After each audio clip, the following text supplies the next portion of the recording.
Kapag natutunan mong mahalin ang sarili mo ng buo, nagbabago ang pananaw mo sa mundo.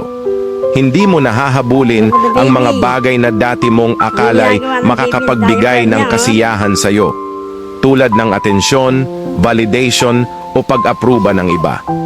Sa halip, matututo kang magtiwala sa kakayahan mo, sa halaga mo bilang tao at sa mga prinsipyo mo sa buhay. Ang pagmamahal sa sarili ay hindi pagiging makasarili. Ito ay pagbuo ng mas matatag na pundasyon para sa sariling kaligayahan at kapayapaan. Kapag mahal mo ang sarili mo, ikaw na ang nagiging standard. Hindi mo na ikukumpara ang sarili mo sa iba dahil alam mong sapat ka, higit pa sa sapat.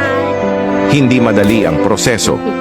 Darating ang mga araw na kukwestiyonin mo pa rin ang sarili mo. Pero sa bawat hakbang patungo sa sariling pagmamahal, unti-unting mawawala ang pangangailangan